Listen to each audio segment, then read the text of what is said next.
Nah, terus yang ketiga itu tentang produk bioentrepreneurship chlorella. Oke, ini salah tulis. Nanti boleh nanti saya perbaiki. Oke, terus yang keempat potensi pengembangan usaha budidaya chlorella SP. Oke, jadi ini yang menjadi agenda kita. Oke, untuk kurang lebih 4 agenda yang kita akan pelajari untuk hari ini. Terus target kita dalam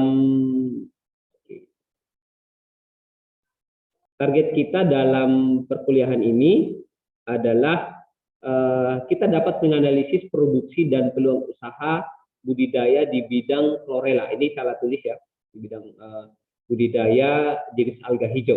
Jadi ini yang menjadi topik kita untuk hari ini. Oke. Nah, yang pertama kita akan sedikit bahas tentang pengertian dan karakteristik atau karakteristik dari jenis alga ini atau chlorella. Oke, ini salah tulis. Nah, jadi untuk pengertiannya, kalau mungkin di mata kuliah taksonomi dulu kalian pernah tahu tentang jenis ini. Jadi itu, oke, tadi yang pertama salah tulis ya, sebenarnya CHLORELLA. Nah, oke, jadi kata chlorella berasal dari bahasa Latin. Oke, ini kalau misalnya kalian belajar taksonomi pasti tahu. Nah, itu diambil dari 2 kata, yaitu chloros yang artinya hijau. Kalau mungkin kalian dengar kata klorofil ataupun klorin biasanya, itu adalah yang menerangkan tentang pigmen warna hijau. Hijau daun. Oke, hijau daun. Terus kata yang berikut ada kata ela yang memiliki arti kecil. Oke, jadi kalau kita terjemahkan secara lurus, ini adalah tumbuhan hijau yang kecil mungkin dalam bahasa Indonesianya. Kalau kita terjemahkan secara lurus dari kata chlorella untuk bahasa Latinnya. Oke, nah jadi chlorella SP merupakan jenis mikroalga yang memiliki kandungan pigmen dan klorofil untuk melakukan kegiatan fotosintesis. Oke.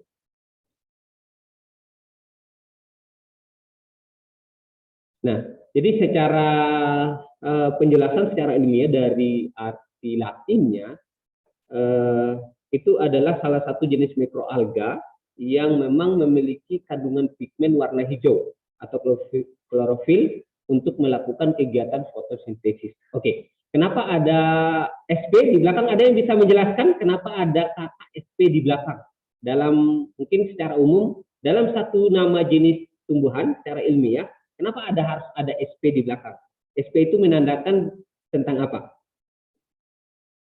Nama penemunya yang tidak diketahui, Pak. Oke, ada yang bilang nama penemu yang tidak diketahui. Oke, ada lagi yang lain yang lebih tepat? Nama spesies yang diketahui. Oke, nama spesies yang diketahui. Oke, ada lagi? Masih ingat di taksonomi dulu?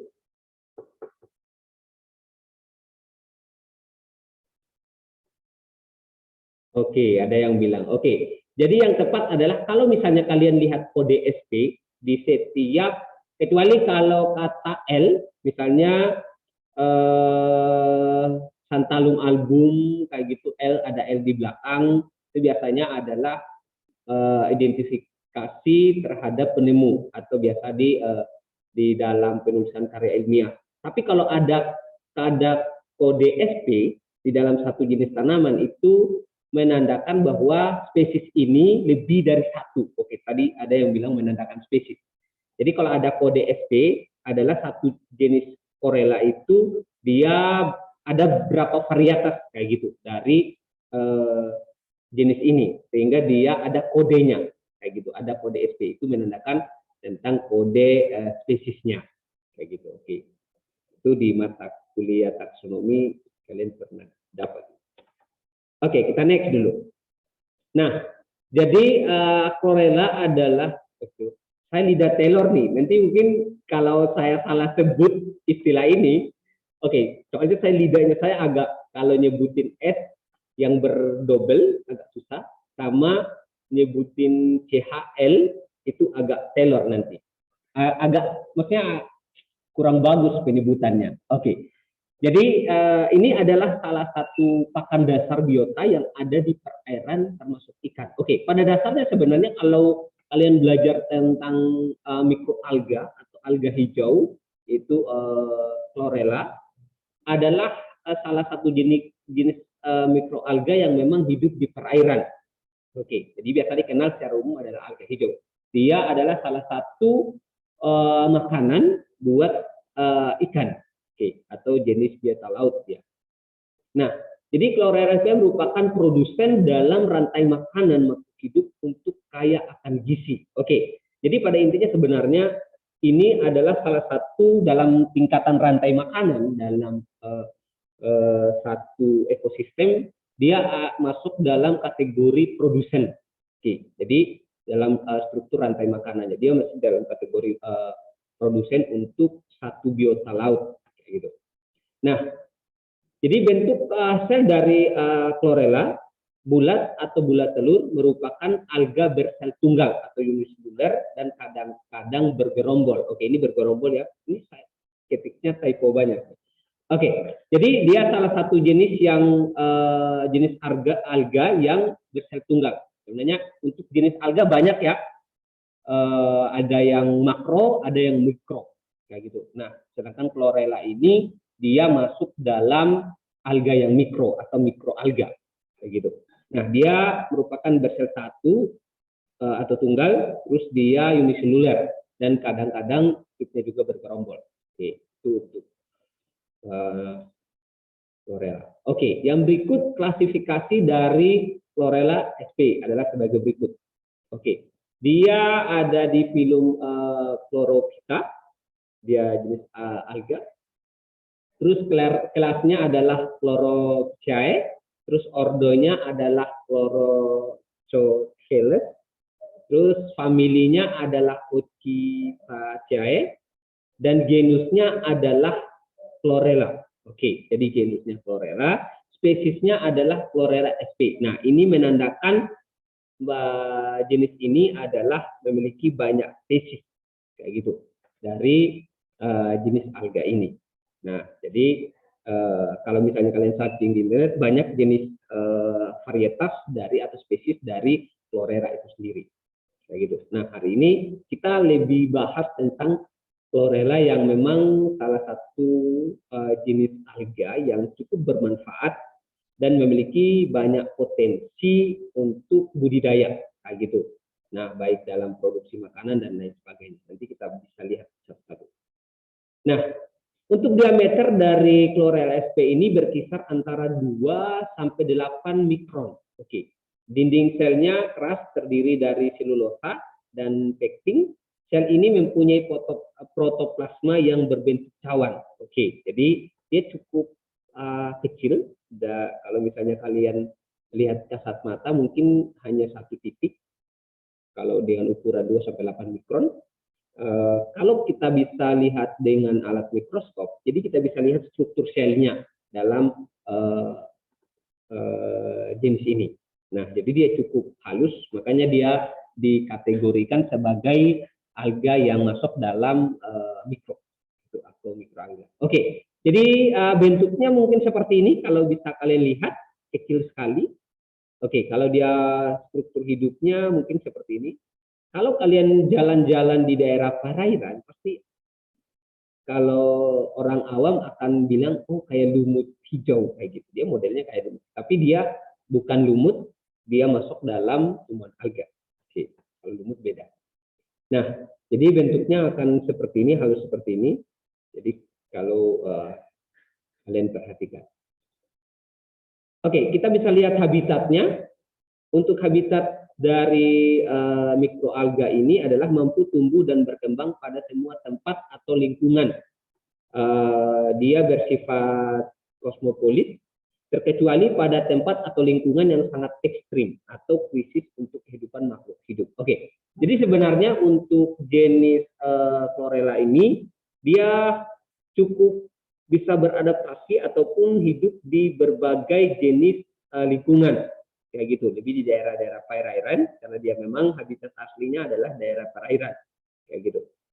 Nah, jadi untuk tempat hidupnya dia bersifat kosmopolit, kecuali pada situasi lingkungan yang memang cukup ekstrim, di mana memiliki kadar garam tinggi ataupun dia suhu yang cukup tinggi di dalam perairan, itu dia tidak mungkin hidup kayak gitu.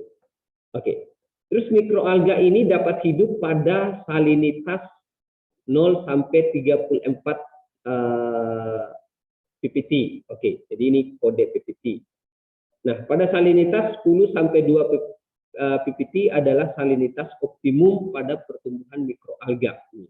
Nah, Flora SP masih mampu hidup pada suhu 40 derajat Celcius. Rentang suhu dari Chlorella SP ini adalah kisaran 25 sampai 30 derajat Celcius yang merupakan kisaran suhu optimum pada pertumbuhannya. Oke. Jadi ini adalah habitat dengan kadar salinitas yang menjadi batasan dalam tempat hidupnya. Oke, ada yang mungkin masih ingat salinitas itu berbicara tentang apa? Ada yang ingat?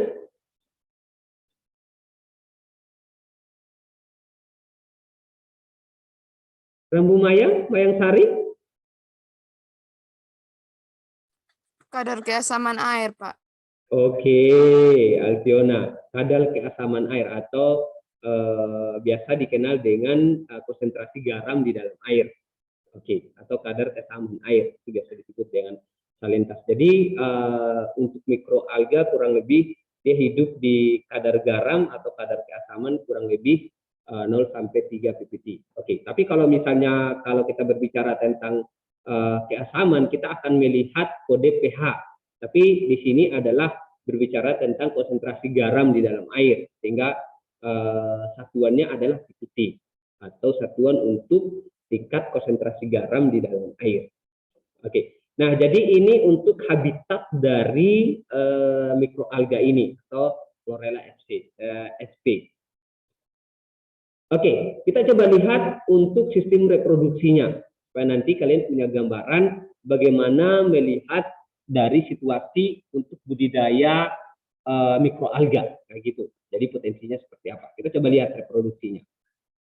Oke, untuk reproduksi Chlorella dengan cara aseksual, yaitu dengan pembentukan autospora yang mirip dengan sel induknya. Oke, jadi dia berkembang biak dengan spora, dan spora ini mirip dengan sel induknya. Dia bermutasi dan mirip sel induknya. Nah, setiap satu sel induk akan membelah diri menjadi 4, terus dari 4 menjadi 8, 8 menjadi 6, atau biasa disebut dengan apa nih? Pembelahan, ada yang ingat nih, pembelahan apa? Pembelahan meiosis.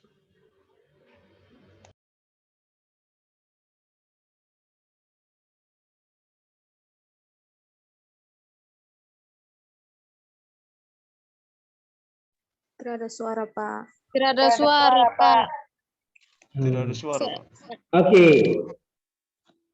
Itu kedengaran? Ternyata klik mute tadi. Sudah, Pak. Oke.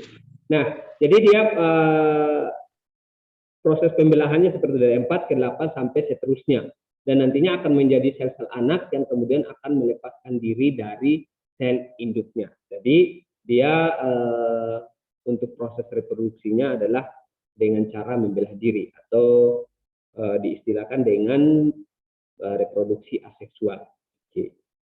Jadi ini untuk reproduksinya. Terus untuk karakteristik pertumbuhan dari mikroalga ini atau Chlorella SP. Oke, kita coba lihat.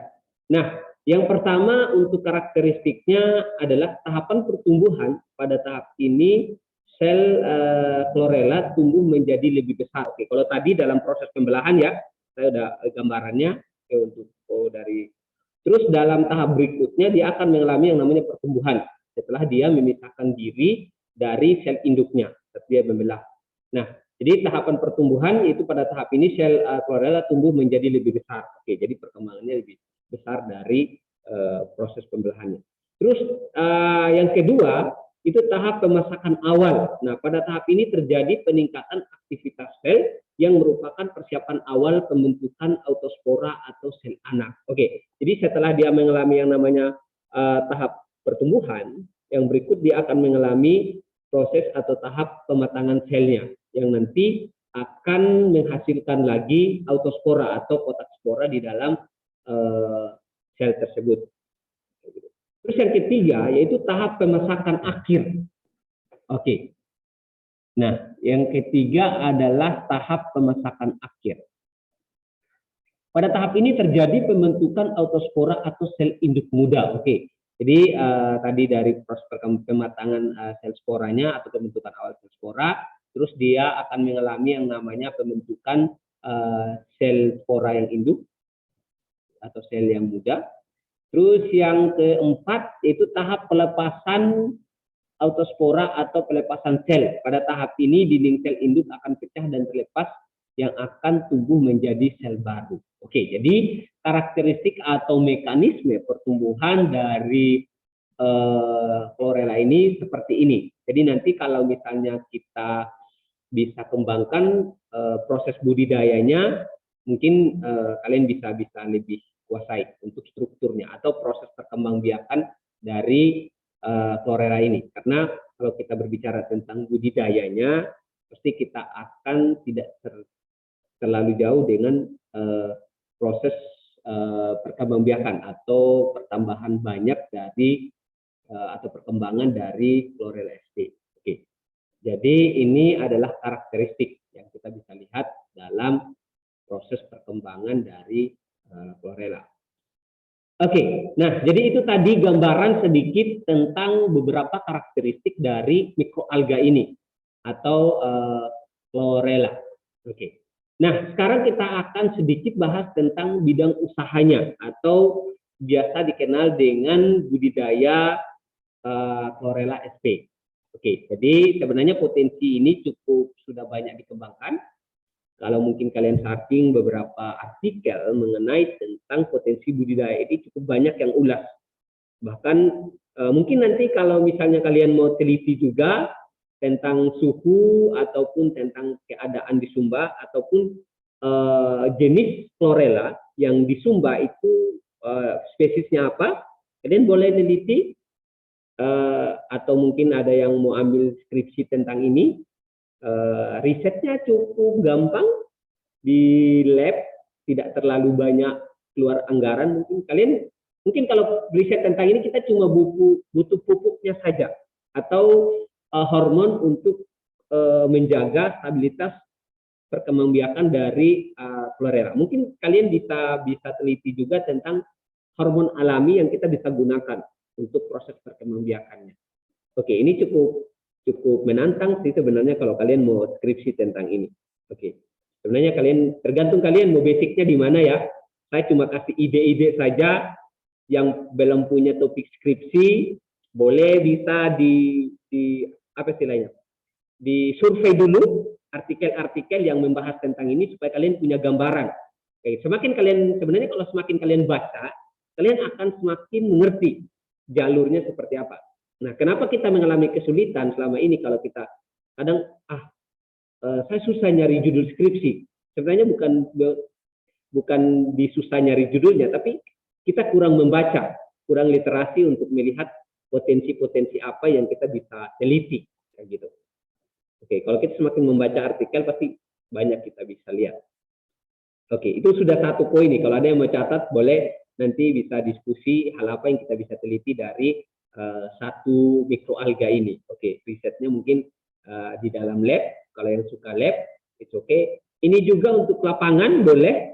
Kalian bisa meneliti tentang potensi atau jumlah kandungan ataupun mikroalga di satu perairan, misalnya di embung di mana kayak gitu.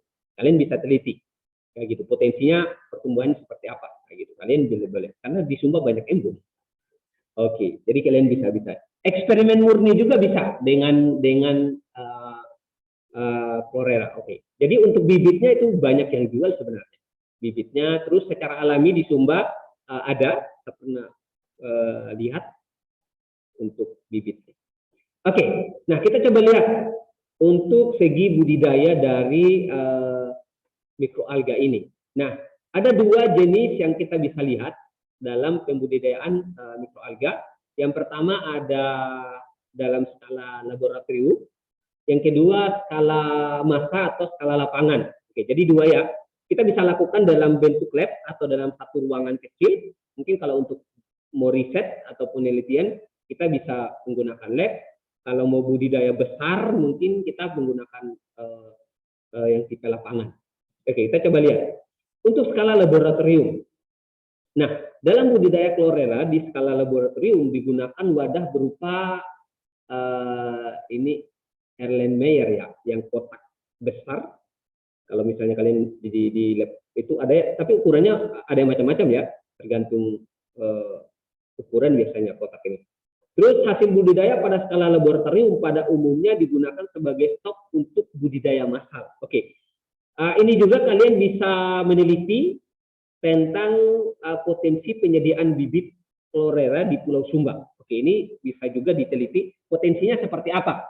Kita bisa dalam satu ukuran wadah kecil itu kita bisa menghasilkan berapa bibit dalam proses pembelahannya. Nah, gitu. Kalian bisa teliti tentang itu, tidak terlalu sulit. Mungkin pengamatannya hanya menggunakan satu mikroskop. Untuk metodenya itu bisa jadi topik skripsi yang belum punya skripsi. Oke. Nah, jadi biasanya dalam skala laboratorium, skala riset, dan juga kadang untuk menyediakan bibit dalam usaha yang lebih besar untuk dalam skala laboratorium.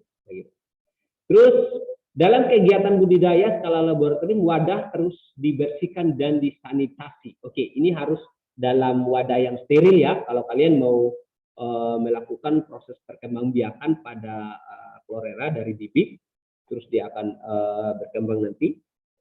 Nah, jadi itu kita harus membutuhkan yang namanya sterilisasi alat. Oke, biasanya ada standar-standar tertentu di dalam lab. Oke. Terus air yang digunakan dapat berupa air sumur atau air dari mata air boleh, ataupun kita bisa menggunakan aquades ya.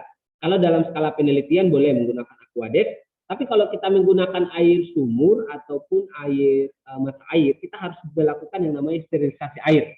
Biasanya kalau kita air sumur ataupun air dari mata air itu biasanya akan ada beberapa bakteri yang mengikuti, kayak gitu. Tapi kita alangkah bagusnya kalau dalam riset itu menggunakan aquades yang lebih murni, kayak gitu. Oke, nah untuk mata air dan air sumur sebaiknya difilter terlebih dahulu untuk menyaring partikel yang tersuspensi dalam air. Oke, yang tadi saya bilang kita butuh sterilisasi dari air itu. Kayak gitu. Nah, selanjutnya air juga harus disanitasi dengan cara merebus air sampai mendidih sehingga air yang digunakan bebas dari kontaminasi plankton lain. Oke, jadi kalau misalnya kita menggunakan air sumur ataupun air yang dari mata air, kita harus melakukan yang namanya sanitasi dulu, atau ya dengan cara kita masak sampai mendidih dengan suhu 100 derajat Celcius, yaitu titik didih air. Kalian bisa lakukan di dalam skala lab. Oke, jadi itu untuk skala lab ya. Terus selanjutnya kita akan isi. Oke, sebelum isi di dalam kotak Erlenmeyer, kotak itu harus steril dulu. Oke. Jadi kita steril semua, boleh di semua mungkin ada. Dibuat dalam kotak sinar UV, boleh juga, atau bisa dikukus dan dimasak. Terus di atas kompor juga boleh. Saya dulu penelitian S2 itu saya pakai kompor. Oke, waktu saya riset waktu itu sterilisasinya menggunakan kompor, jadi nggak pakai itu ya. Jadi kita bisa gunakan kayak gitu apa yang bisa potensi. Jadi tidak harus lab juga sebenarnya untuk steril. Oke, waktu dulu saya teliti di dalam waktu saya S2 kemarin, penelitiannya pertama kali eksperimen di ruangan kosan yang saya buatin manual semua sterilnya. Itu awalnya, sampai saya bawa di dalam, setelah itu sudah jadi, baru saya pindahkan ke lapangan, begitu. Tidak harus lab juga. Kalau di Bali sewa lab per jam ya, sewa teknisinya lagi. Waktu itu saya tidak punya uang banyak untuk itu, jadi saya kondisikan di dalam satu ruangan kosan. Oke, di kamar kosan saya gunakan untuk riset. Oke. Nah, yang berikut, hal ini dilakukan supaya cahaya cukup untuk proses fotosintesis. Oke, tadi kita harus tempatkan di dalam filter, terus yang ada raknya, terus ada selang, terus ada lampu untuk pencahayaan dari perkembangbiakan dari chlorella sp. Oke, terus untuk intensitas cahayanya kurang lebih ada di 2.500 sampai 5.000 lux ya. Ini untuk kadar pencahayaan di dalam satu ruangan nih. Agar chlorella tidak mengendap atau misalnya dia punya cukup cahaya untuk proses fotosintesisnya supaya dia bisa berkembang dengan baik, gitu. Supaya dia tidak vakum. Nah, dalam budidaya di dalam laboratorium sebaiknya dilakukan pada suhu antara 21 sampai 25 derajat Celcius. Oke, ini karena PowerPoint ya tulisan derajatnya dia turun ke bawah. Nah, dengan tujuan agar pertumbuhannya tidak terlalu cepat. Oke, jadi dalam proses perkembangbiakan kalian harus melihat standarisasi di dalam. Mungkin pengaturan suhu, pencahayaannya kalian bisa ngukur untuk. Oke, jadi mungkin dalam topik ini kalian bisa dapat ide-ide atau judul skripsi. Oke. Kita next dulu. Oke, kalian perhatikan ini mungkin satu gambar penempatan kotak untuk wadah di dalam lab, biasanya untuk proses perkembangbiakannya. Oke, ini filterisasi air untuk jalur airnya. Terus ada lampu, kita harus tempatkan untuk dari wadah ini, kayak gitu. Oke, jadi untuk proses perkembangbiakannya kita butuh mungkin seperti ini. Oke, jadi secara umum gambarannya mungkin seperti ini, bisa juga di dalam toples-toples seperti ini. Kalau misalnya tidak ada kotak Erlenmeyer seperti ini, kalian bisa gunakan juga plastik-plastik kayak gini. Oke, biasanya kalau riset-riset itu tidak harus di dalam lab ya, tergantung metode yang kalian ambil. Oke, jujur, mungkin kalau kalian dengar cerita saya riset waktu itu menggunakan kamar kos ya. Mungkin kalau standar S2 kok gitu. Oke, kalau di UNUD tidak terlalu. Yang penting metode kamu jalan, standarisasi semua. Waktu itu saya punya banyak kendala di lab karena nyewanya juga mahal, terus beberapa alat. Jadi semua alat itu saya sediakan dalam bentuk plastik. Saya beli kotak-kotak seperti ini waktu saya riset S2 saya tentang budidaya cendana. Jadi bahan perlakuannya itu saya gunakan dalam kotak-kotak plastik dulu. Beli di toko 6.000 dan harganya cukup murah. Oke. Jadi ini jadi bentuknya kurang lebih seperti ini. Penempatannya harus ada lampunya. Oke, jadi ini hijau-hijau kayak air hijau gini dia modelnya. Oke, itu untuk di skala lab kalau misalnya kalian perhatikan. Nah, kita coba lihat untuk oke. Nah, sebelum itu dalam skala lab kita setelah ditempatkan dalam wadah yang tadi, setelah itu persiapan wadah selesai, kemudian dilakukan pemupukan. Oke, ada yang namanya proses pemupukan atau penambahan beberapa zat nutrisi untuk proses perkembangan dari chlorella tersebut. Nah, pemupukan ini dilakukan agar kebutuhan unsur hara dari chlorella terpenuhi sehingga chlorella dapat berkembang. Adapun pupuk yang dapat digunakan untuk skala laboratorium ini adalah pupuk Ovalne. Oke, jadi nanti saya akan tunjukkan tabel untuk potensi pembagian pupuknya dalam budidaya ini. Oke. Nah, yang sekarang kita coba lihat untuk budidaya chlorella dalam skala massal. Oke, ini dalam skala yang lebih besar ya. Kalau tadi dalam skala lab, Sebenarnya untuk perbandingannya antara skala lab dengan skala massal atau skala yang besar, itu hanya perbedaan di bentuk ukuran wadahnya saja. Untuk sistem mekanisme dan metodenya itu hampir sama perlakuannya. Terus pupuknya juga itu hampir sama, hanya cuma kadar pupuknya yang kita naikkan sesuai dengan kapasitas bak yang kita gunakan atau wadah yang kita gunakan. Misalnya kayak gitu. Nah, untuk budidaya dalam skala besar digunakan wadah berupa fiber. Oke, bak fiber besar ataupun bak beton yang berbentuk bulat ataupun persegi. Oke. Jadi ini hanya dalam bentuk ukuran. Oke, itu skala besar. Untuk volume wadah untuk budidaya chlorella secara massal berkisar antara 500 liter, minimal 500 liter, dan 200 ton. Oke, jadi dalam beratnya itu minimal 500 liter, 200 ton dalam satu wadah. Selanjutnya kedalaman air minimal dalam wadah kurang lebih 40 cm. Oke, jadi untuk kedalaman dalam ukuran yang besar. Oke, mungkin nanti kalau kalian mau belajar lebih detail lagi tentang budidaya ini, potensinya seperti apa, kalian bisa explore lagi untuk artikel-artikel yang tentang budidaya dari chlorella. Nah, hal ini dimaksud agar suhu dalam wadah tidak terlalu tinggi pada siang hari dan tidak terlalu dingin pada malam hari. Oke, jadi untuk kondisi air terus wadahnya kita harus benar-benar lihat supaya nanti waktu proses perkembangbiakan juga bisa lebih optimal kayak gitu. Oke, kalian juga mungkin bisa riset untuk mengukur tentang kadar cahaya dalam suatu ruangan, bisa menggunakan ini juga. Tapi oke, itu mungkin agak sulit ya karena kita harus punya alat ukurnya yang lebih akurat ya. Di lab di Sumba mungkin agak susah yang alatnya. Oke. Nah, ini terus untuk skala massal wadah biasanya ditempatkan di luar ruangan dan mendapat cukup cahaya matahari. Oke. Jadi untuk skala massal mungkin lebih kita menggunakan pencahayaan sinar matahari. Oke, ini kita juga bisa mengukur untuk hambatan cahaya matahari terhadap perkembangan chlorella juga bisa kalian ajukan bisa skripsi. Oke, jadi itu untuk skala lapangan. Nah, kita coba lihat. Oke, untuk skala lapangan dia modelnya tadi seperti yang skala lab juga.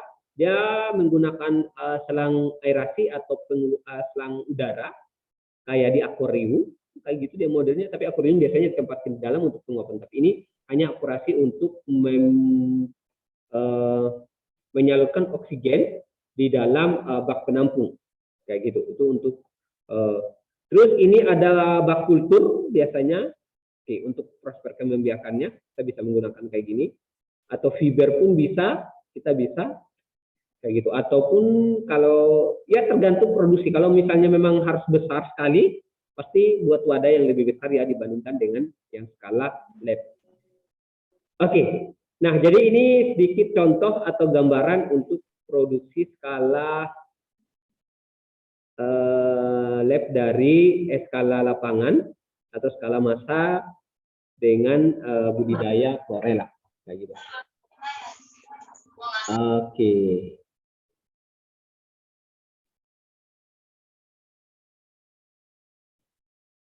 Oke, yang berikut ini ada tabel pemupukan. Oke, jadi kalau tadi bentuknya, sekarang saya mau lihat, kalian bisa perhatikan skala pemupukannya. Oke, jadi untuk skala lab atau skala dalam ukuran kecil, mungkin kalian bisa lihat tabel ini. Ini adalah ukuran dari pupuk untuk perkembangbiakan dari chlorella sp. Nah, jadi ada kelarutan untuk A, itu ada FeCl3 kurang lebih 0,8 gram, terus MnCl2 itu 0,4 gram. Oke, ini mungkin pupuk kandungan yang ini di Sumba agak susah ya, di toko-toko kimia baru ada nih. Oke. Terus, oke, sebenarnya kalau riset kita bisa menggunakan hormon-hormon alami yang banyak kandungan ini ya, untuk proses riset. Nah, terus untuk komposisi B-nya itu kurang lebih 1,0 ml. Oke, tergantung sebenarnya bentuk wadah yang kalian gunakan ya. Ini akan mempengaruhi bentuk dari ukuran dari pupuk yang kalian gunakan. Oke, untuk pupuk yang pertama atau larutan yang pertama itu kandungannya seperti ini. Untuk komposisi B-nya itu kurang lebih ada ZnCl2, terus ada CoCl2, terus ada NH4, terus ada HCl. Ini yang kita bisa gunakan untuk pemupukan dari ini. Terus ada komposisi C-nya, biasanya kita gunakan vitamin B1, B12. Oke, untuk proses pertemuan. Jadi tahapan-tahapan pertama kita menggunakan larutan A dulu, kita tunggu kurang lebih seminggu, baru kita gunakan lagi komposisi B. Oke, mungkin kalau yang mau explore lebih banyak, mungkin kalian bisa belajar lebih detail lagi untuk ini ya. Cuma ini saya mau berikan gambaran umumnya saja. Oke. Terus untuk komposisi yang besar, itu kurang lebih kita menggunakan beberapa pupuk. Oke, untuk konsentrasi yang lebih besar nih. Ada ZA, kurang lebih untuk komposisi A-nya adalah 40% dalam satu wadah, terus 80, terus ada TSP kita gunakan juga, yaitu 15 sampai konsentrasi tahap A, tahap B itu 15%. Terus ada urea juga kita gunakan FeCl3, terus ada EDTA, terus ada natrium sama beberapa unsur hara, kalium sama protein yang kita bisa gunakan. Dan perbandingan 14-15 di larutan C kita bisa gunakan. Jadi antara larutan A, larutan B itu ada tahapannya sebenarnya. Jadi ini hanya sebagai simulasinya saja. Nanti mungkin kalau kalian mau budidaya tentang ini, punya ide di sana, mungkin kalian bisa eksplor lebih banyak lagi kayak gitu. Oke, jadi itu tadi segi gambaran umum ya tentang budidayanya. Yang penting kalian bisa punya sedikit gambaran bagaimana mikroalga ini kita bisa budidayakan. Karena memang potensinya itu cukup besar ya. Oke, coba kalian lihat nanti produk-produk yang berasal dari bahan chlorella. Itu cukup mahal harganya. Jadi itu sebenarnya kita bisa kembangkan karena ini adalah salah satu produk biologi yang punya banyak khasiatnya dan itu cukup langka sebenarnya untuk kita dan potensinya cukup besar. Oke, kita coba lihat produk-produknya. Oke, tadi untuk budidayanya bisa sedikit punya gambaran, bisa, Bu Gusti? Bisa, Pak. Oke, punya gambaran ya. Jadi itu memang tidak detail saya kasih, cuma saya mau kasih sedikit gambaran umum saja bagaimana potensi pengembangannya atau proses budidayanya seperti apa. Itu cukup simpel sebenarnya. Kayak gitu. Oke. Yang berat itu kalau kita tidak lakukan, itu yang berat. Kalau kita lakukan bisa.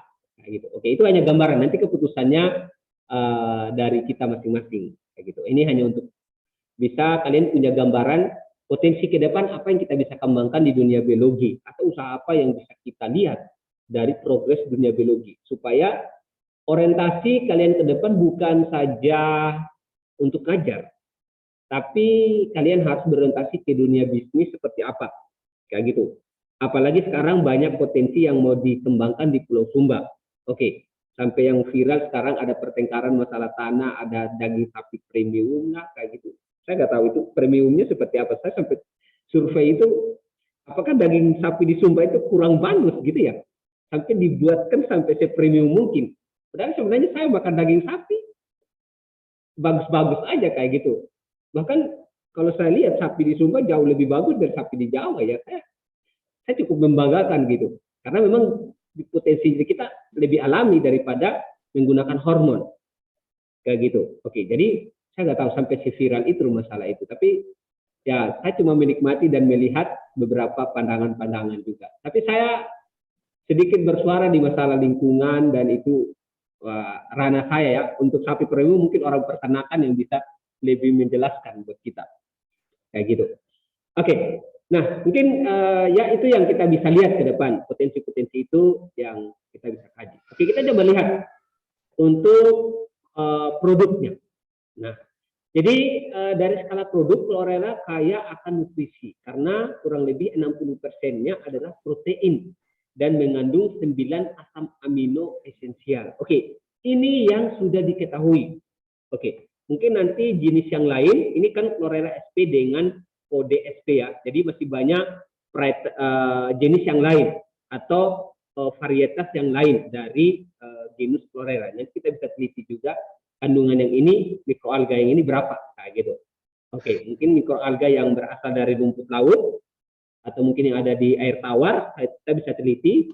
Itu mungkin nanti bisa kadar nutrisi. Tapi ini kalau teliti tentang unsur senyawa, kita harus pakai yang namanya GCMS ya. Jadi cukup. Mungkin sampelnya kita bawa di luar nanti. Oke, kita harus pakai GCMS. Oke, itu cukup sulit.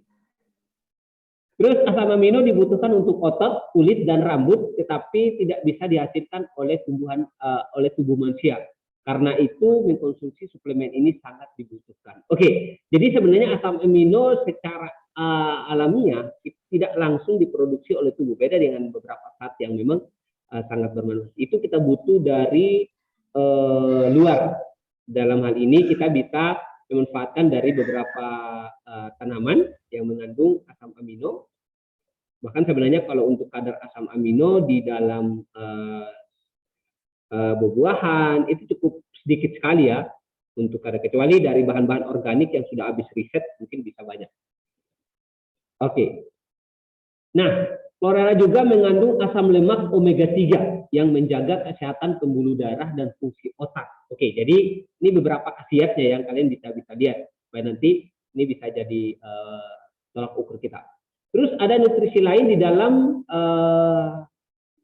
chlorella ini yang membantu tubuh untuk mengeluarkan toksin atau racun serta logam berat seperti dioksin dan timbal di dalam tubuh kita. Oke, ini mungkin bisa digunakan untuk penyakit-penyakit kanker.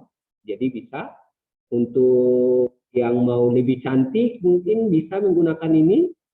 Oke, yang tidak percaya diri dengan kecantikannya, padahal semua pada cantik.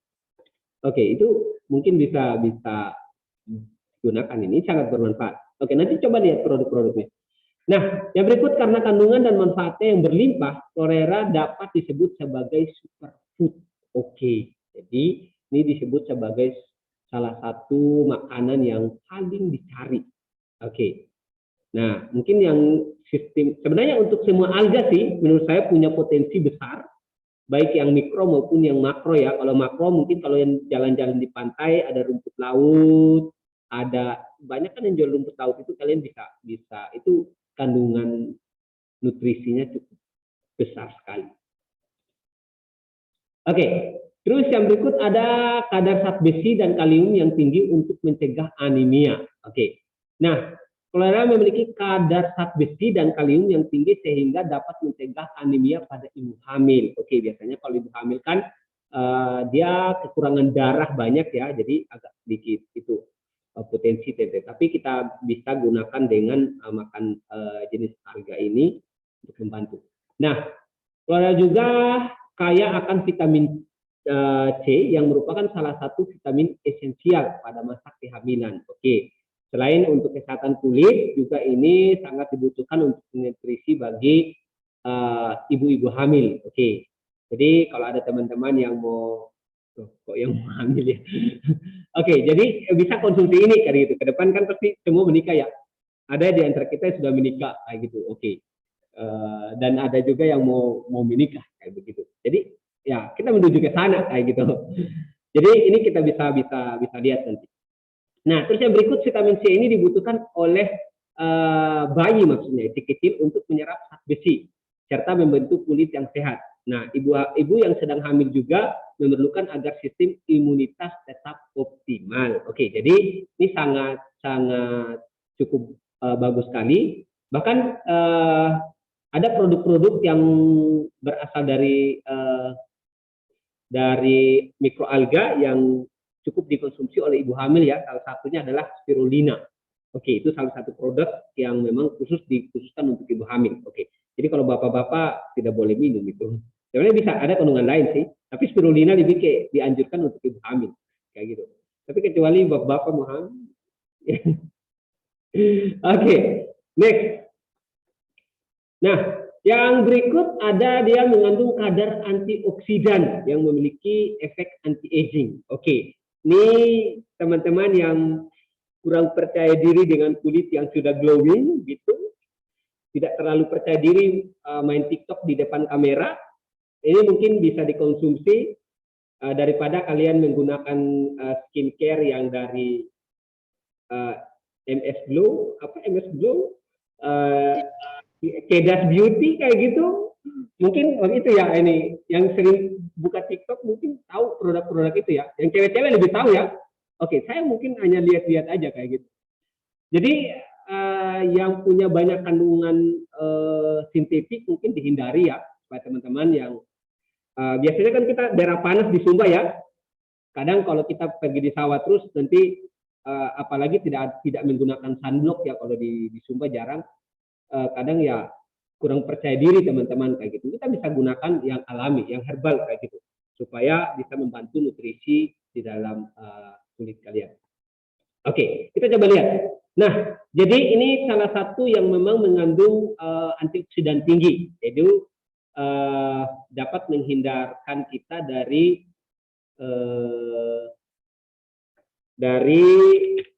penuaan dini biasanya. Oke, jadi ini, nah, cahaya ultraviolet dan kondisi stres dapat membuat sel-sel di dalam tubuh Anda menua atau di dalam tubuh kita kayak gitu, dan teroksidasi. Nah, namun klorofil atau karotenoid dan antioksidan dan lainnya yang terdapat dalam chlorella mampu memperlambat proses oksidasi ini. Akhirnya tubuh kita akan terlihat muda dan bugar. Oke. Jadi biar tubuh kita jauh lebih bagus ya, lebih yang kurang percaya diri biar lebih cantik kayak gitu. Oke, ini bukan khusus untuk cewek-cewek saja ya, cowok-cowok juga harus buat perawatan ya, supaya jangan supaya banyak yang cari begitu. Nah ya, oke. Pasti cewek-cewek suka yang glowing juga kan, masa cewek-cewek nggak mau, yang tidak mau suka yang glowing? Haruslah yang glowing kayak gitu, minimal ya. Maksudnya pertama kali kan kita lihat penampilan luar dulu baru hati kan kayak gitu. Betul kan Graciela? Kita lihat ganteng dulu kan? Atau mau Graciela yang tidak ganteng? Oke. Haruslah ganteng gitu. Supaya diajak jalan kan ya seimbang lah kayak gitu. Benar kan Graciela? Atau mau yang kurang ganteng gitu?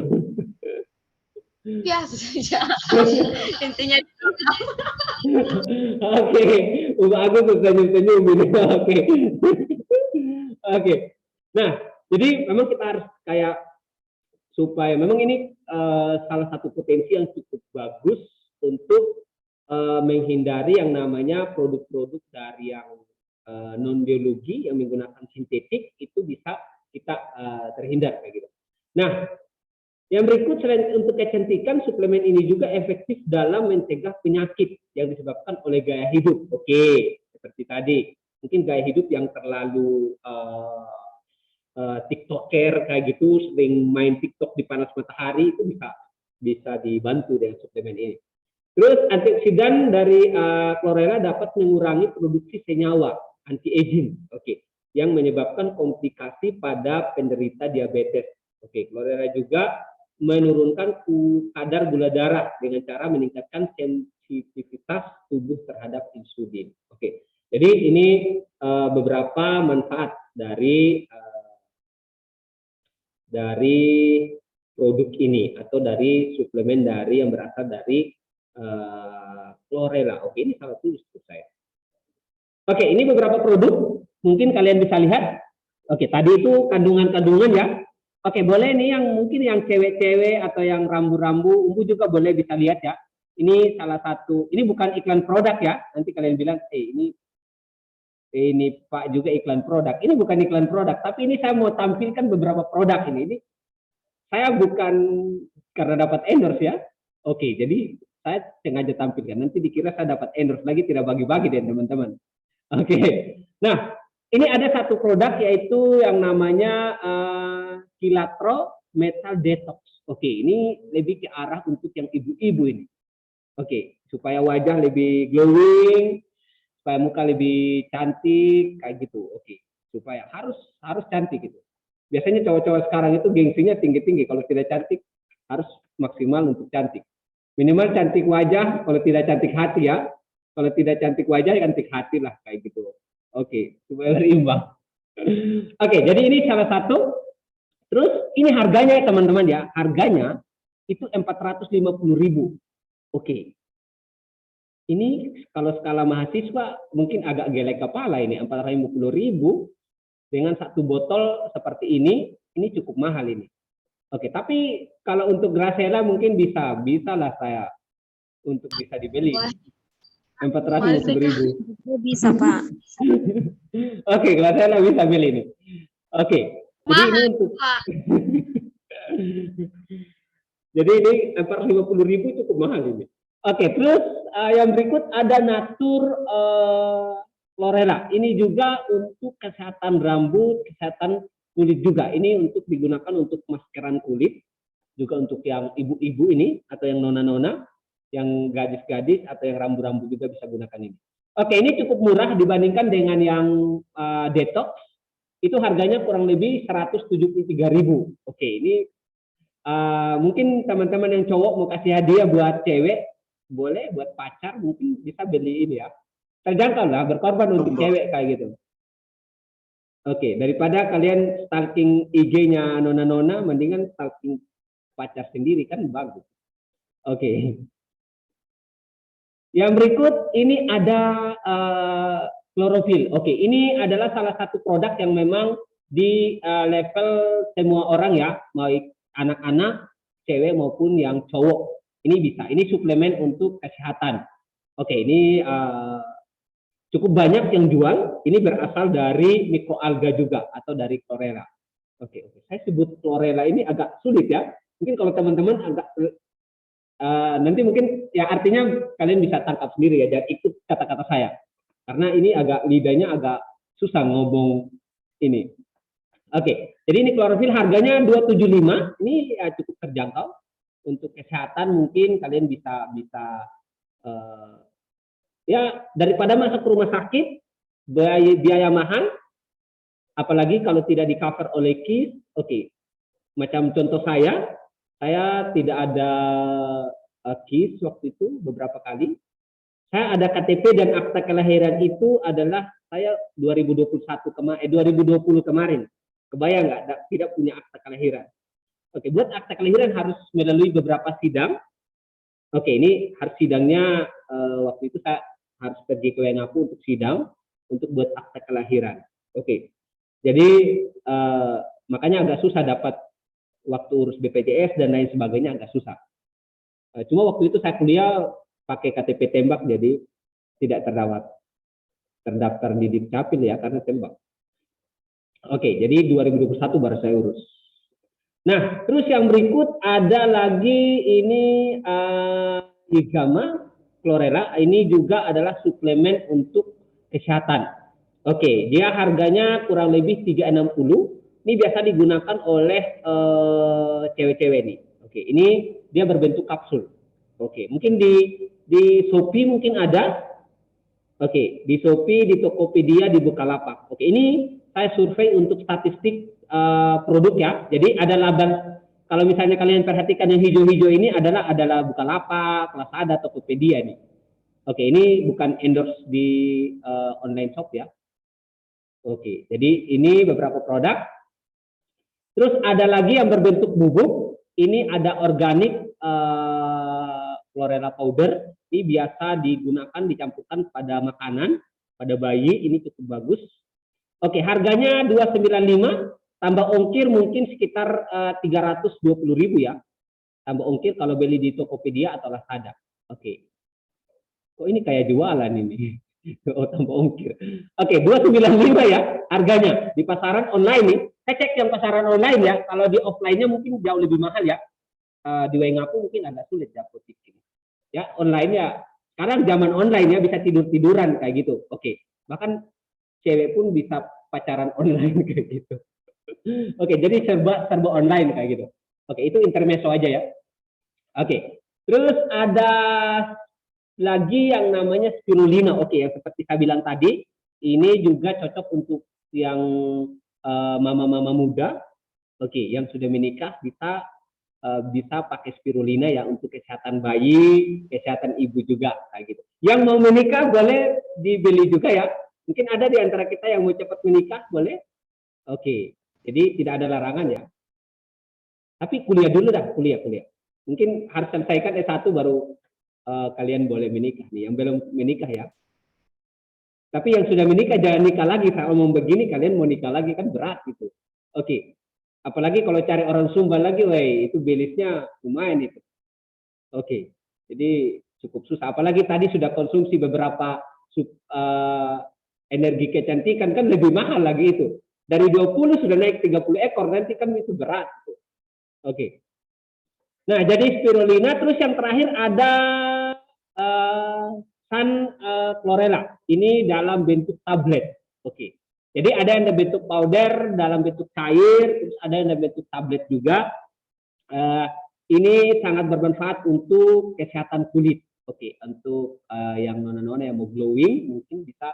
Ini harganya 70.000 dan dalam satu kemasan itu kurang lebih 30 tablet 70.000. Oke, mungkin plus ongkir sekitar 100.000 nih kalau sampai Sumba. Oke, dari Surabaya, Bali ke Sumba mungkin sekitar 28.000 kalau.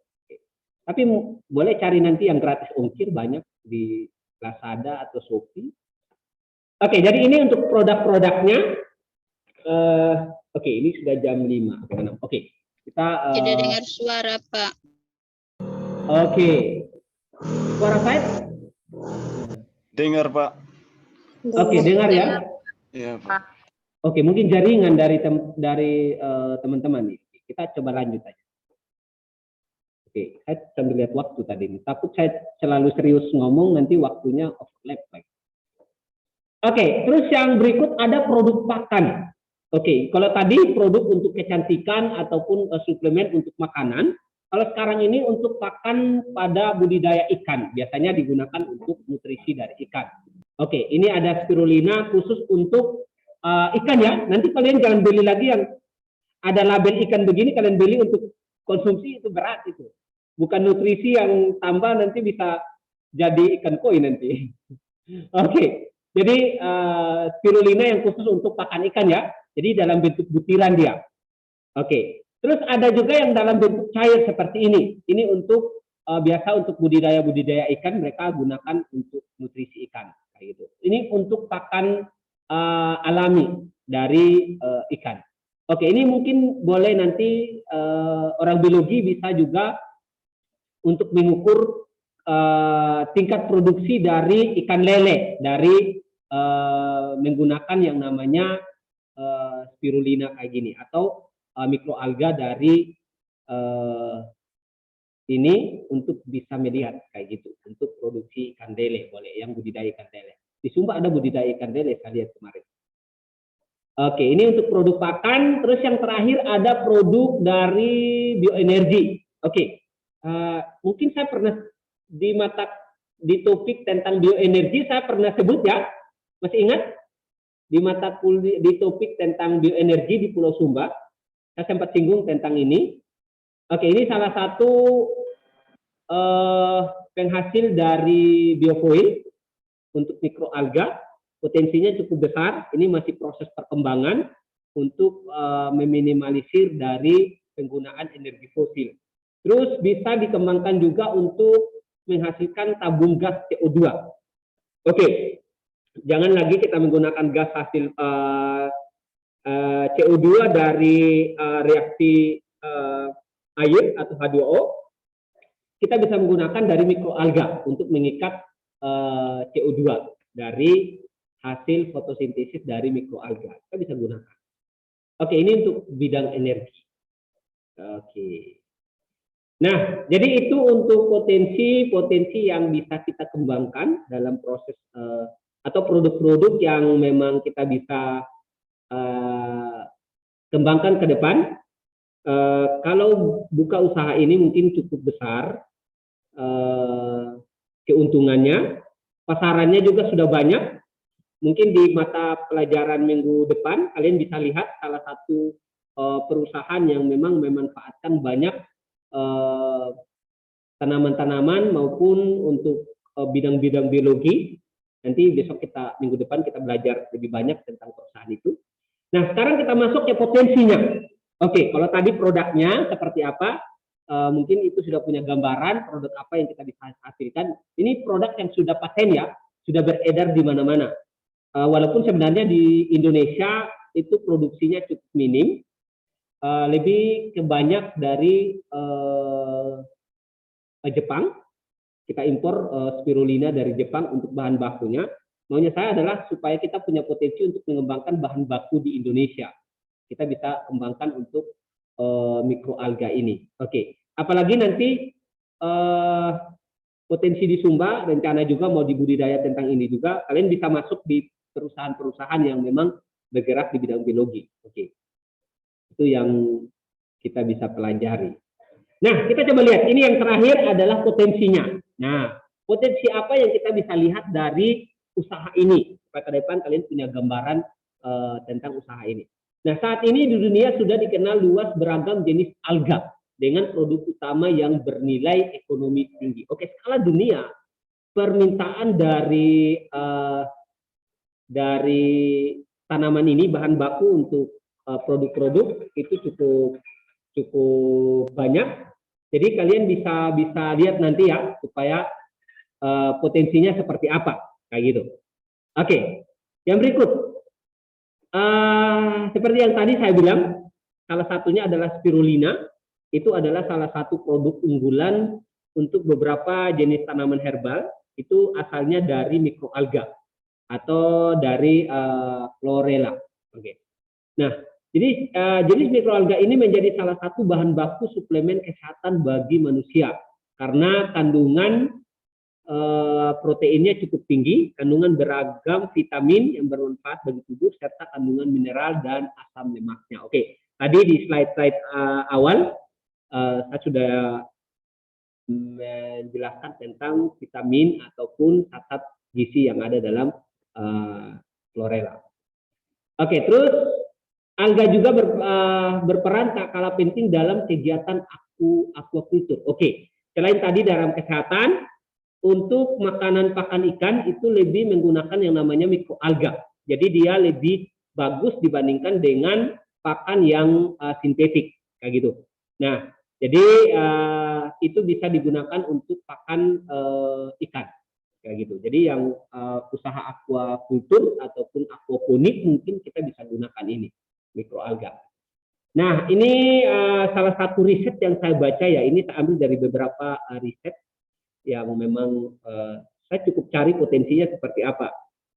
Kalau untuk di Sumba, di pertemuan berikutnya nanti baru kita sedikit bahas tentang ini, karena ada satu topik yang memang saya mau kaji untuk Sumba. Nah, ini menurut Rahmania, aplikasinya dalam bidang aquaculture dapat berupa pakan langsung pada fase pembesaran larva juvenile ataupun untuk sebagai pakan zooplankton yang pada akhirnya menjadi pakan alami bagi ikan. Oke, ini bisa digunakan untuk pakan alami ikan. Oke, ini untuk dunia usaha atau budidaya ikan. Terus ada beberapa sumber pakan juga. Yang pertama ada sumber pakan alami pada fase pembesaran larva dan juvenis dari moluska, terus krustasea dan ikan. Oke, ini yang budidaya kepiting atau budidaya seafood mungkin bisa jadi pakan untuk usaha itu. Oke, itu potensinya cukup besar ke depan dari segi pakan maupun dari segi biogas, bioenergi dan juga kesehatan. Terus yang terakhir sumber pakan bagi zooplankton atau rutifer yang pada akhirnya menjadi sumber pakan alami bagi ikan. Oke, ini beberapa contoh. Terus sumber pakan bagi ikan herbivora. Oke, ini potensinya bagi yang budidaya ikan lele, ikan mujair, mungkin ikan yang lain juga boleh bisa menggunakan ini. Jadi potensinya cukup besar kayak gitu. Oke, terus yang berikut di samping itu masih banyak jenis alga lain yang bermanfaat dan menjadi komoditas penting. Nah, jadi selain chlorella sp tadi masih banyak lagi sebenarnya mikroalga yang kita bisa gunakan atau potensi-potensi lain yang kita bisa gunakan. Nah, ini ada jenis dari Spirulina plantasis, itu salah satu chlorella atau mikroalga yang di bawah genusnya chlorella. Kenapa saya pakai chlorella sp? Karena dia banyak jenisnya ya. Nah, salah satunya adalah Spirulina plantasis. Terus ada Phycocyanin, produk yang dihasilkan berupa biomasa dan suplemen makanan kesehatan serta bahan dasar kosmetik. Oke, ini lebih ke arah bahan dasar kosmetik. Terus ada Chlorella vulgaris, jenis vulgaris, yaitu produk yang dihasilkan berupa biomasa, suplemen kesehatan, dan sumber pakan ikan. Oke, ini beberapa jenis Chlorella ya, ada yang Spirulina, terus ada yang vulgaris. Terus yang terakhir ada Dunaliella salina, ini adalah salah satu mikroalga juga. Produk yang dihasilkan adalah karotenoid, terus ada beta karoten, terus ada suplemen makanan dan sumber pakan. Oke, jadi ini adalah potensi yang kita bisa lihat ke depan. Jadi untuk progres ke depan cukup besar, baik di bidang kesehatan seperti tadi untuk suplemen kecantikan, terus suplemen kesehatan yang mau naikin otot juga bisa. Jadi itu bisa digunakan ya. Oke, saya jual obat ya naikin otot. Oke, jadi itu potensinya cukup besar ke depan. Nanti kita coba lihat potensi di Sumba itu seperti apa. Nanti ada satu video mungkin yang saya sudah siapkan di pertemuan ke-15. Oke, pertemuan ke-15. Kita akan lebih diskusi banyak tentang potensi-potensi usaha biologi di Sumba. Oke. Oke, ini slide yang terakhir karena waktu kita cukup mepet. Yang berikut ada tahap Q&A. Mungkin ada yang mau ditanyakan atau diskusikan tadi. Mungkin dari Graciela mungkin kalau ada, udah senyum-senyum. Oke, ada? Atau sudah jelas? Jelas, Pak. Oke, sudah jelas ya. Jadi kalau tidak ada yang bertanya, intinya adalah kalian sedikit punya gambaran ya. Walaupun sebenarnya dari segi progres untuk Pulau Sumba mungkin masih minim. Tapi kenapa saya ambil topik ini? Karena potensi di Pulau Sumba cukup besar untuk usaha ini. Di satu sisi kita meminimalisir pemanasan global menggunakan zat-zat alami untuk mendukung program pemerintah. Bukan saja tentang sapi premium, tapi juga tentang potensi budidaya dari mikroalga kayak gitu. Oke, supaya mungkin pemerintah supaya jangan bahas sapi premium saja kayak gitu. Kita sekali-sekali kita akan bahas mikroalga yang punya potensi tinggi kayak gitu. Oke. Jadi itu yang terakhir untuk minggu depan.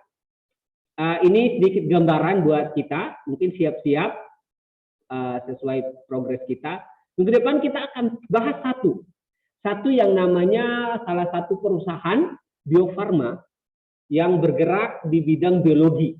Oke, ini adalah PT Bio Farma, terus ada genetik engineering, terus ada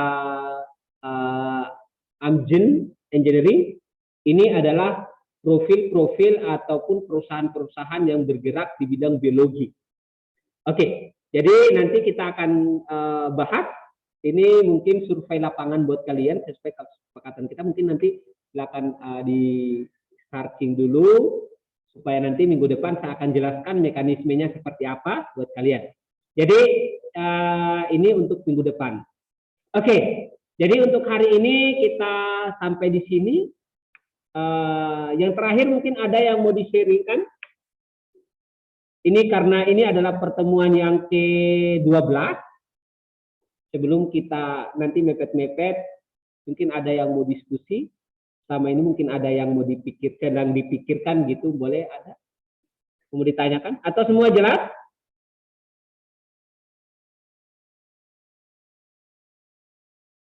Oke, berarti jelas ya? Tidak ada pertanyaan?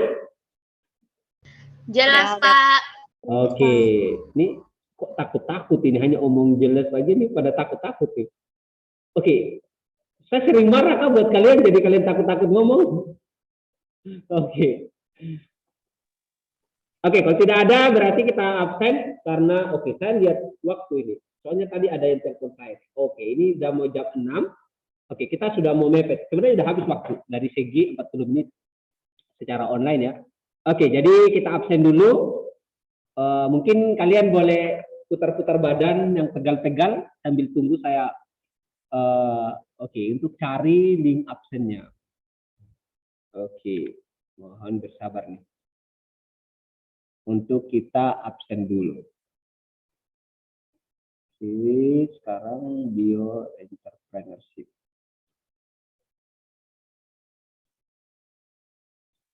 Oke.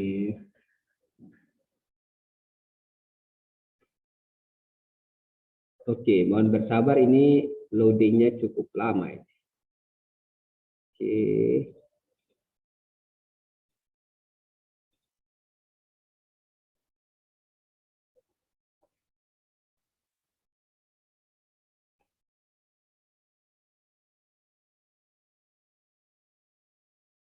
Oke. Kita akan absen. Oke, mungkin teman-teman yang sudah keluar-keluar tadi boleh ditelepon dulu. Oke, biasanya itu waktu kuliah itu keluar itu. Pas absennya pas masuknya gitu. Biasanya kayak gitu. Boleh yang sementara tidur ditelepon-telepon dulu. Oke, kita tulis topik dulu. Hari ini adalah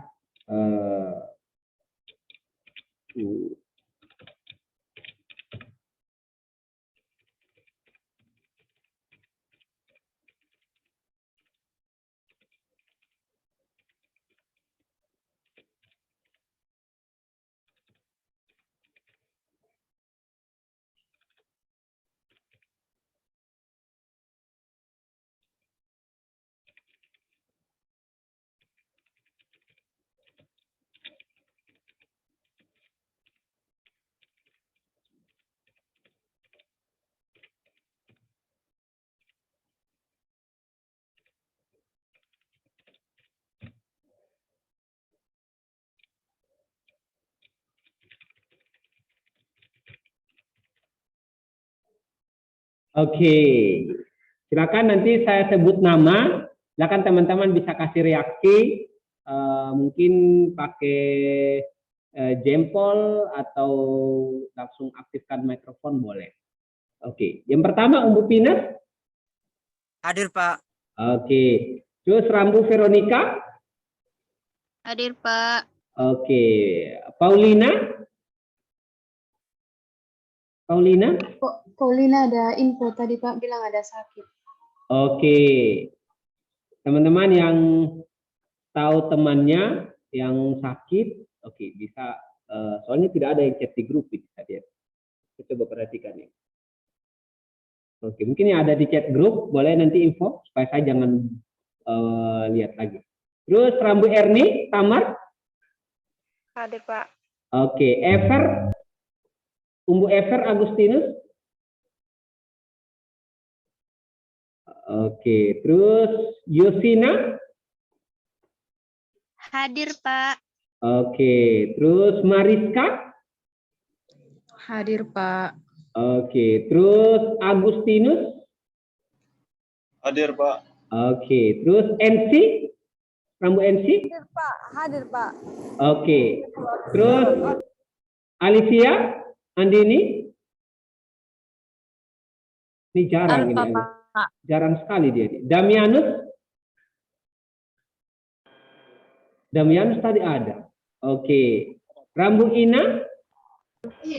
Hadir, Pak. Oke. Rambu Maria Lucia. Hadir, Pak.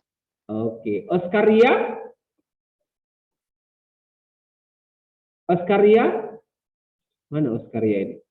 Si Hadir, Delphi. Pak. Lambat Rambu. Hampir kasih alfa ya. Ada Si Delphi. si Delphi ada kasih tahu tadi Pak ada wifi mati di rumah. Oke. Terus Citra Santika. Hadir Pak. Oke. Jefferson. Ada, Pak. Oke. Derlin.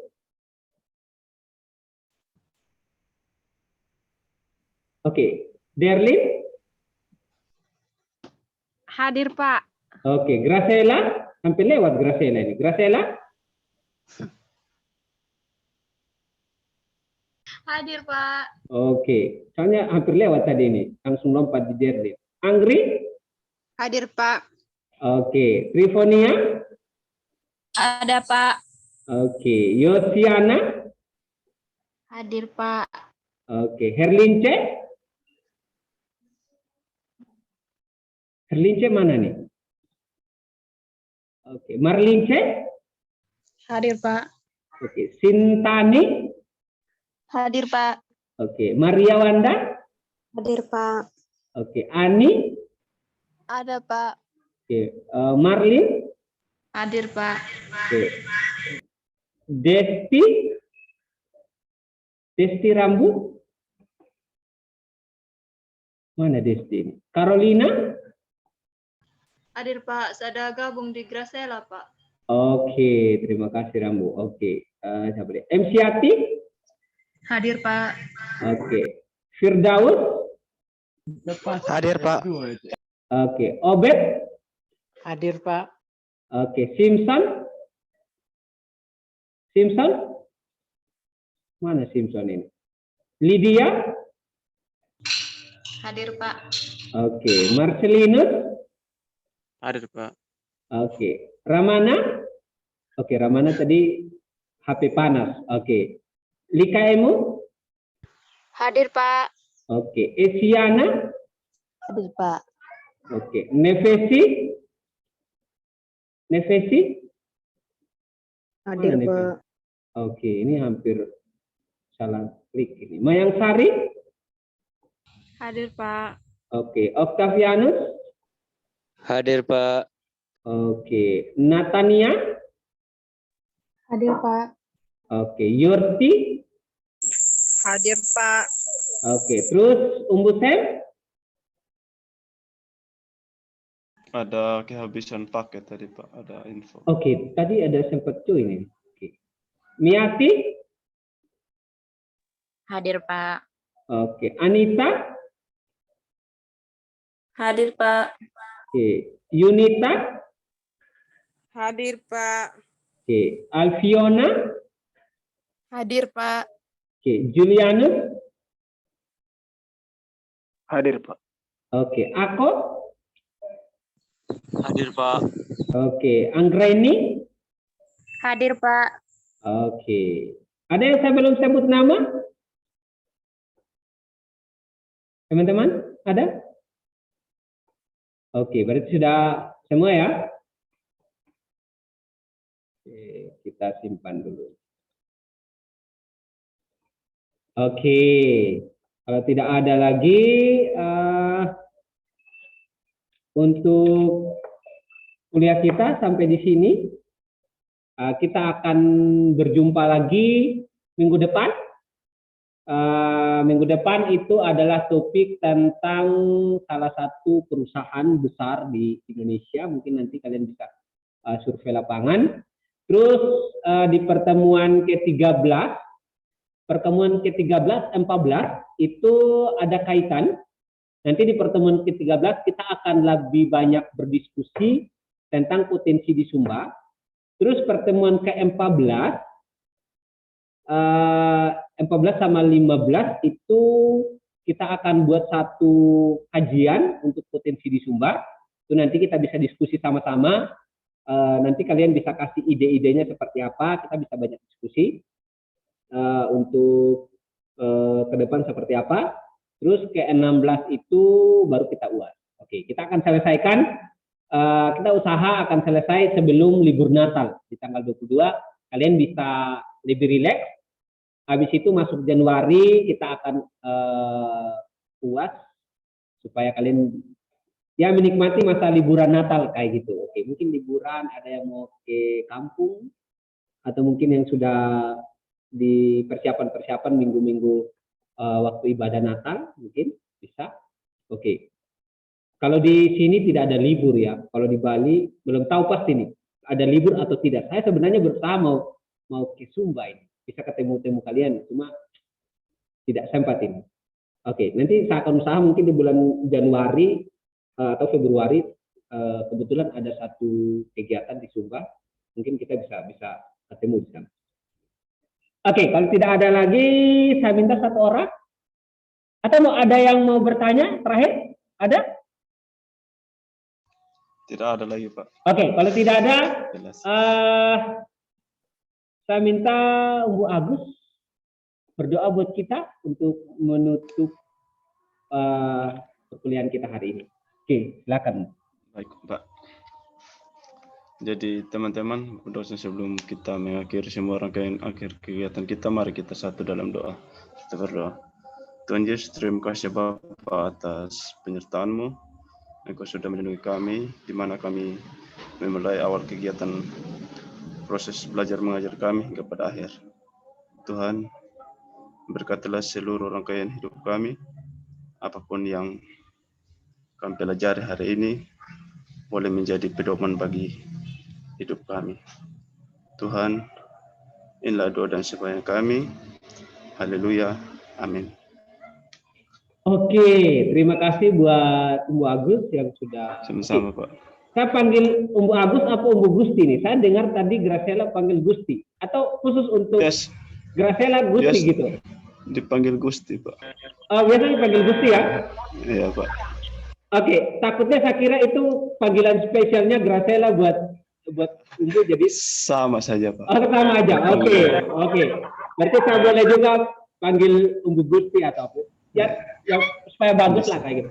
Soalnya saya biasa panggil Umbu Agus, jadi takutnya tersinggung lagi saya panggil kayak gitu. Sama saja, Pak. Clear aja. Oke. Oke, boleh silakan Liv dari Zoom kita. Sampai jumpa di minggu depan. Oke, Graciela udah senyum-senyum ini. Oke, terima kasih ya. Selamat Jadi sore, Pak. memberkati. Selamat sore. Pak. Terima Terima kasih, kasih, Pak. Terima kasih. Oke, terima kasih. Selamat sore, Pak. Oke, selamat sore.